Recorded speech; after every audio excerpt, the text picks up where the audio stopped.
Hello, this is Matthew Ross interviewing Professor Thomas Robertson. Today we'll be talking about the riots in Baltimore in 1968. How old were you at the time of the riots, Mr. Robertson? 13 going on 14. And where were you living at the time? I was living in Dundalk, 1901 Walnut Avenue in Dundalk. What were your initial thoughts of the riots at the time? My perspective on it is probably a little different than most 13, 14-year-old kids growing up in Dundalk. At the time, I went to a school that was one of the few in Baltimore County that had a significant African-American population. And going to a school like that and playing the sports that I did and being involved in a lot of the music, R&B music and blues music that I'd picked up earlier, I had a significant amount of African American friends that I learned a lot of things from, so that when the riots came, a typical 13, 14-year-old in Dundalk probably would have thought, oh, this is a crazy thing, this is, why are they rioting? I kind of understood. I understood more about the civil rights movement. I understood about what Dr. King meant to the African American community, what Dr. King could have meant to the broader American community. My folks always dreamed that I would be someone that was working in government, so I was kind of current events, politically astute, that most folks would say as a geek in terms of, this is the kind of stuff that he knows. And so when the riots happened, I understood it as a sense of frustration. I understood it as basically a reaction to, what do we do now? Whereas most folks are like, well, why don't they just stay in their place, or why are they burning their own areas? It was a different experience, and I spent part of that weekend with some friends in the Turner Station section of Baltimore County, one of the largest predominantly African American basic workers or basically families of steel workers. And so we watched a lot of the news reports in that from there. It was the Thomas family I was with, and got an interesting perspective on how this was a reaction to just frustration. How do you think the leaders at the time handled it? Was it appropriate, or did they go a little too far? Especially with the folks I was with, bringing in National Guard troops, the use of police officers in more of a not just trying to protect and serve, but to go out and work in a rather violent manner, really seemed to be kind of over the top. And again, it was something that I kind of kept an eye on, because I didn't have the best of relationships with the Baltimore County police officers. And when they call up federal troops, was that a little above and beyond what? Yeah, I thought it was above and beyond. But one of the things to remember is that was the standard operating procedure. From the urban problems that places like Detroit and Los Angeles, that was the way to do things. It was to nationalize the Guard, activate the Guard, send the Guard in. That was a way to show power, to show strength, and that we're not going to stand for any of this stuff. Then not actually trying to figure out what made people so angry. Why did this reaction happen? It was like, oh, well, you're not supposed to do that, so we're going to punish you. And over and beyond. And Spiro T. Agnew was the governor at the time, correct? Mm-hmm.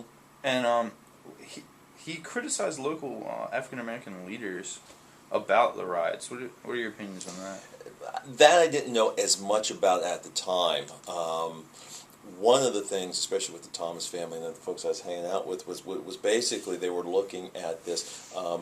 Agnew was the governor. You also had Tommy D'Alessandro, who was the mayor in Baltimore. And both of those gentlemen, while D'Alessandro tried to work more within the community, both of those gentlemen failed to understand, I think, or failed to work with the African American community, especially the African American ministerial community, in a manner that could understand the culture. It was basically, I don't want you doing this, so by God, we'll stop you. You need to tell your people what they need to do.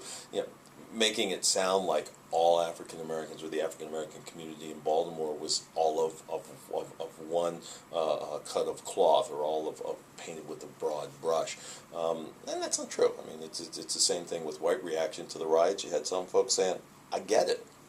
Other folks going, what in the world are they trying to do? Don't they know that, America's the land of the free, but yet there was segregation, there was, especially in Baltimore County. Do you think Spiro T. Agnew's reaction to the riots was the reason Richard Nixon recruited him? It's one of the biggest ones. The vice president? Yeah, it was one of the biggest ones. I mean, Agnew was a blank slate. Nixon could have written on Agnew whatever he wanted, and he did.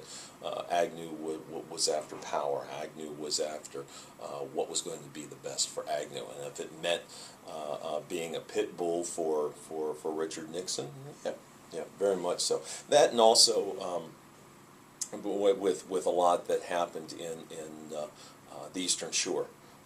Roughly around that same time with the riots in Cambridge, all of that showed to Nixon's so-called silent majority, the white folk who were afraid of what was happening in the African American community, to say, oh well, this is an upstanding man, he's going to stop those people, kind of deal.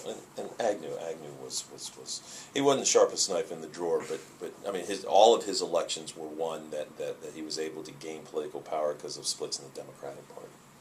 He had no clue what was happening in the African American community. Now, the riots were largely in part due to the assassination of Martin Luther King, but do you think that was the sole cause of the riot, or were there previous tensions? Yeah, I mean, one of the things to remember is that like 2 years before, to give you an idea of what things were kind of like for the African American community, in December of '65.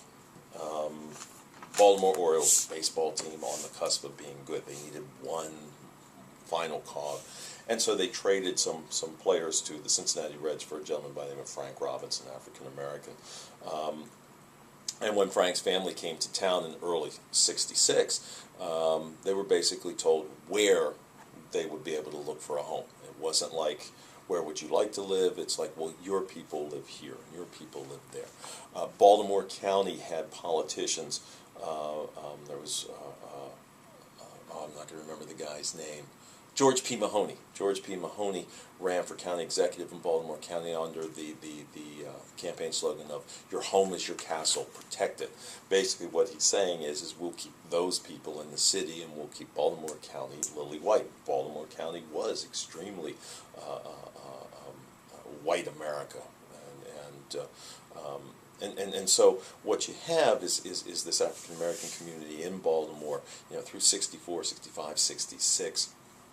That still aren't getting, even though Brown versus Board of Education was 10 years before and the schools were starting to move, there was still that sense of segregation. There was still that sense of you might have rights, but let's just go a little slower. And so what happens is these folks are caught into something. They're watching what Dr. King's trying to do, and you got to remember that even in the African American community, by '68,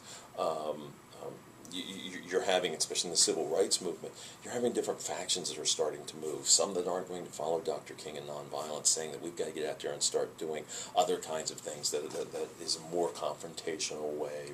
And so you've got a lot of frustration. You've got a lot of folks trying to figure out what in the world's going on.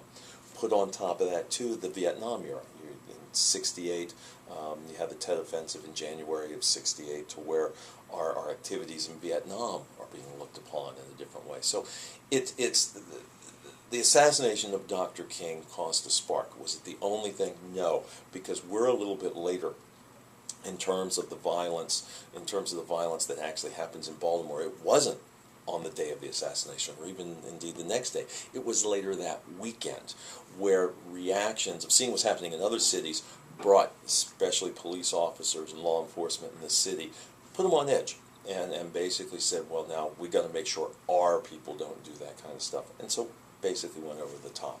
And as a kid, I'm watching this 13, 14, wondering what in the world's going on in America, and having that unique experience of watching it with the Thomas family and hanging out with a lot of my friends that I had. Very interesting time. Very interesting time. All right, thanks, Tom. It's been very informative, and I appreciate all your help. My Thank pleasure. you.